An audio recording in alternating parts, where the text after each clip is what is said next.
Hello, and welcome back to my photography channel. Old Kenny here.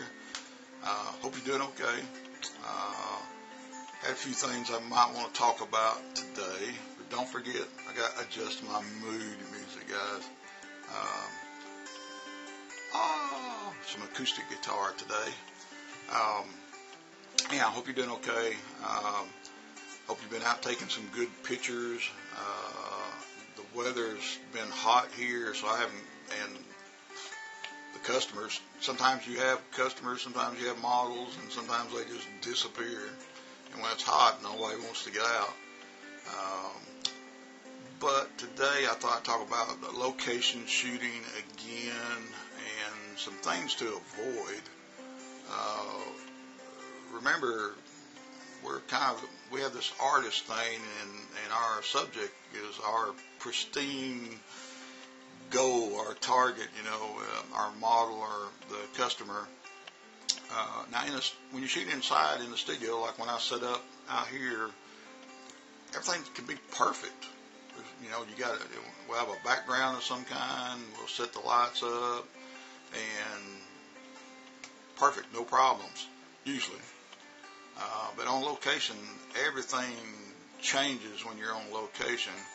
And just like all the time when I was in China, man alive, we go to a different park, always have different backgrounds, different ideas.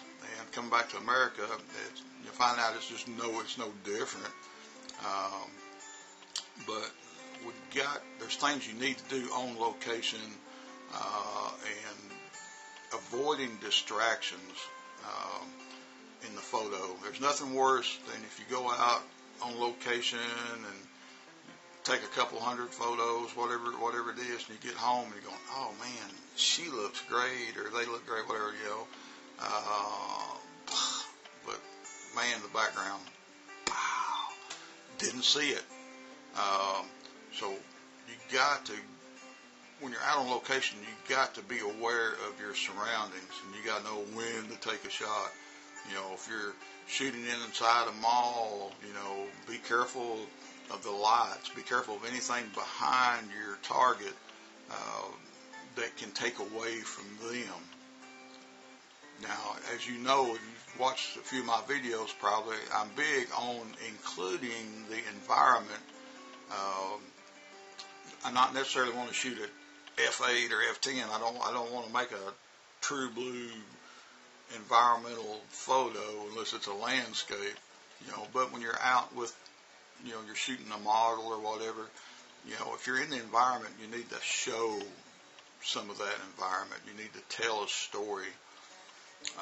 But there's nothing worse in your story is distractions. My biggest thing anywhere I go is I would never, ever, ever, ever shoot with a trash can in the background. If I could help it, I avoided trash cans like the plague.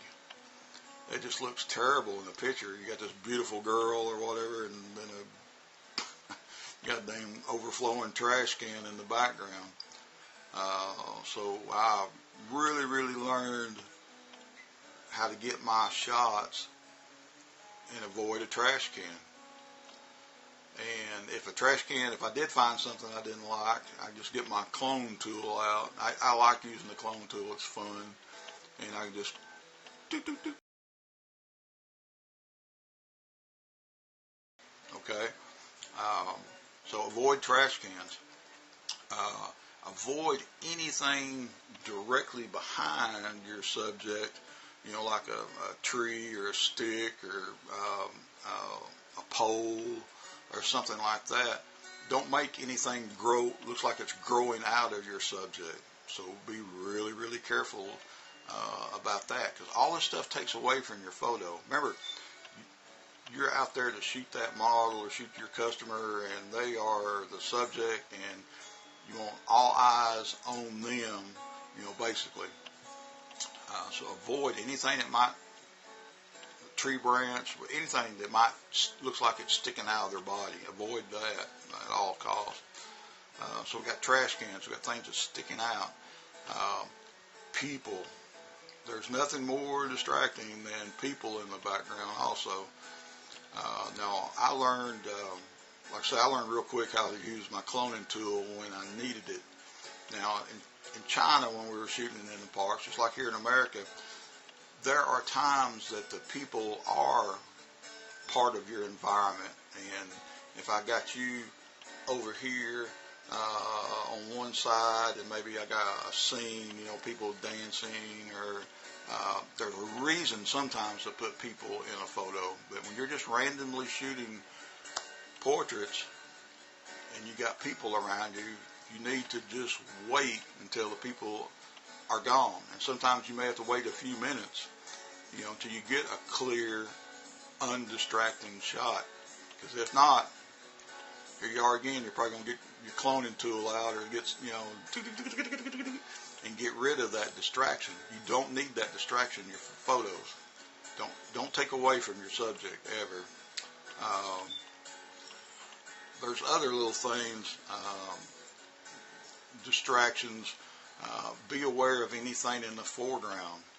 Also, is there anything taken away from the picture?